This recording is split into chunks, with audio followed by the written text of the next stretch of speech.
Hey, what's going on, everybody? This is Tyrone back with Tech Life. And man, T-Mobile just posted a blockbuster quarter. I watched the entire earnings call and I looked through all the numbers. It was a big one. And you'll see by the title, T-Mobile crosses 100 million total customer milestone and raises second half 2020 financial guidance across the board with strong quarter 2020 results. A lot of people were already emailing me. I've been reading threads. How did T-Mobile pull this off when everyone else had blockbuster quarters as well? I don't have an official explanation. The very last question that was asked was kind of gearing towards that. How did T-Mobile grow when everyone else was growing? Especially if they're saying the switching pool is not there in Q3, and apparently early on in Q4 there's also not much switching happening. So a lot of people are confused. So I looked at some of the numbers. So it looks like T-Mobile migrated about 130,000 prepaid customers to postpaid. So that could potentially be one of the reasons why they were able to gain. Another thing is, it seems T-Mobile is counting the Sprint customers that are moving over to the network as ads. I don't know if that's official, so I can't go on record on that, but that's what some people are thinking and telling me, that could be the case, that they are counting them as new ads. Now, some have told me that could T-Mobile be fudging the numbers?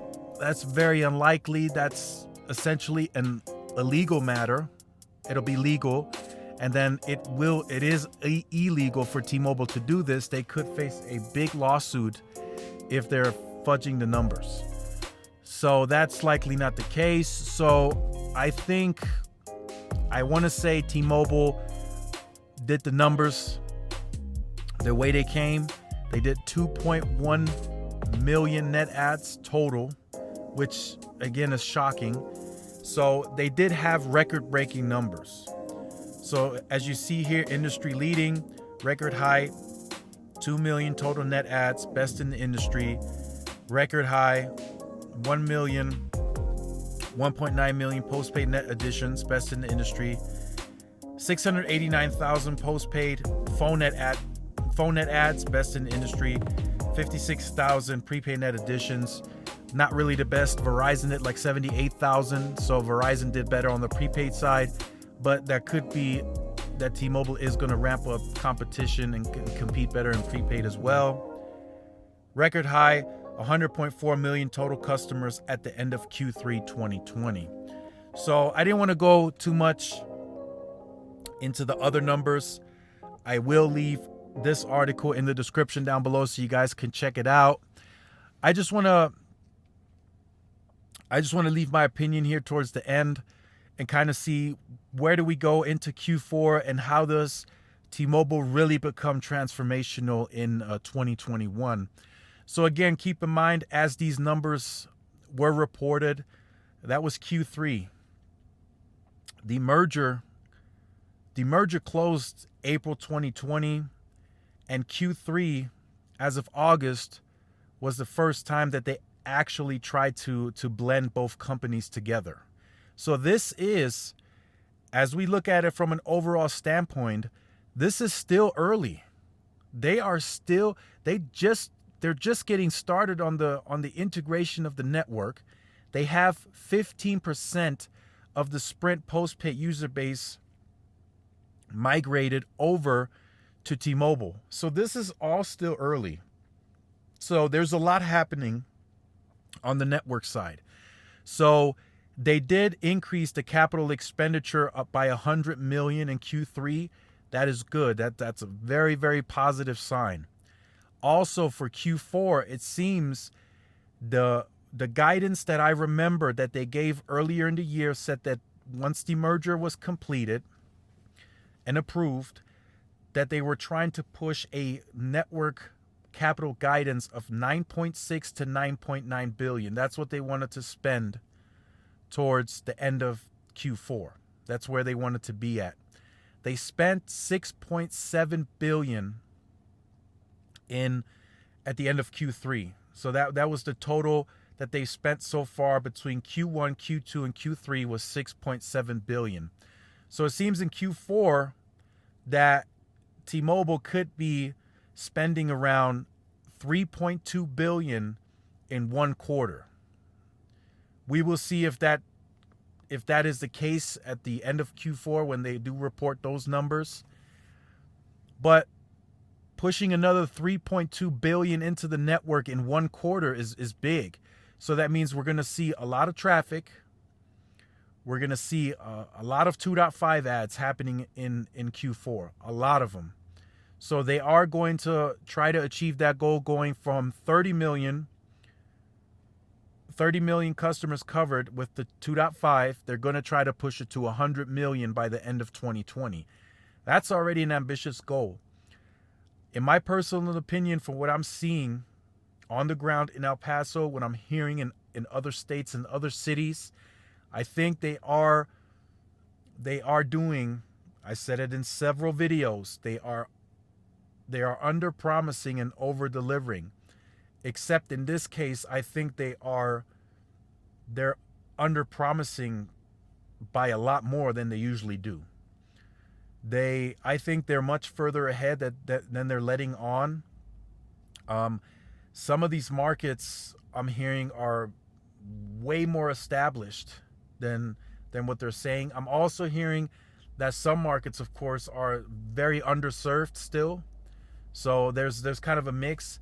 But El Paso, they're relentless here. They're pushing this out every day. I'm seeing 2, 3, 4 towers being worked on, doing something, creating space for the 2.5 panel, adding the 2.5 panel. So there's definitely work happening here, at least from what I'm seeing. So I'm tracking that for you guys. But other markets, I'm hearing too that the other markets are seeing very similar activity in terms of how quickly T-Mobile can get this added. Remember, T-Mobile is not at the levels that they said they would want to be at. They're barely doing, apparently, thousands of upgrades per week. I don't know what the total number is. It's changing every day. Somebody else is reporting something different.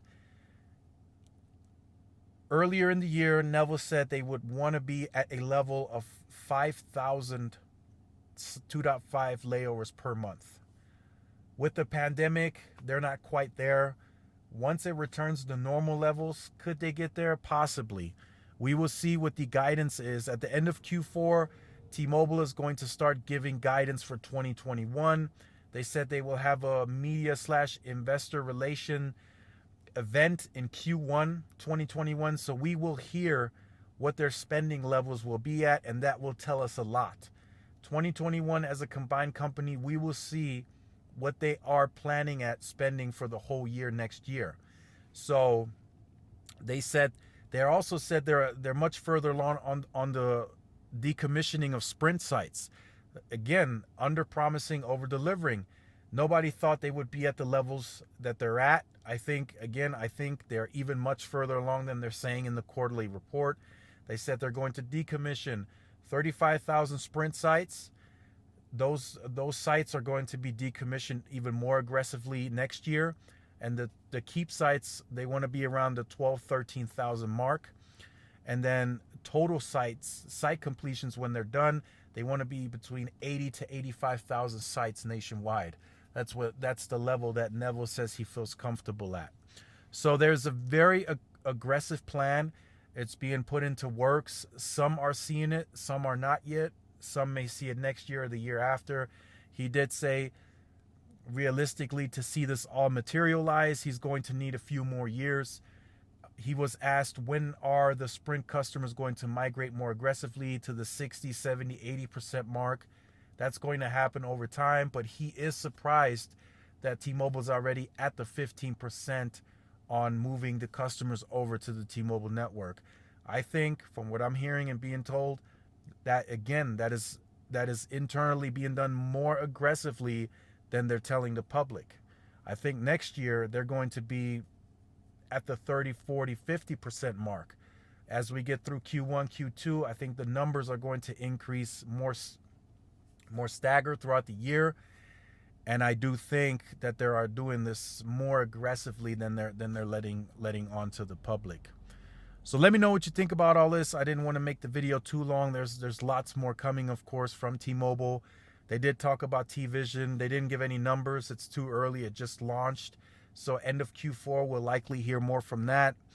And again, I just want to hear from all of you overall. If you felt like this was a great quarter, do you think T-Mobile needs to make more adjustments? Let us know in the comment section down below. Look forward to reading all the comments on this one. So if you have been on the channel, if you are new to the channel and you have not yet liked, share, subscribed, make sure you do so. Also hit the notification bell so you are notified when I do upload the content. Also follow all of the social media outlets for more updates. Make sure you follow the Twitter, more interaction. The videos get posted on there as well. Also the Instagram, I do post videos of the N41 rollout. By the way, I just spotted another one at about 10 minutes ago. That picture will be going up on the Instagram as well. Thanks again for watching. This is Tyrone with Tech Life, and I will see you guys in the next video. Peace.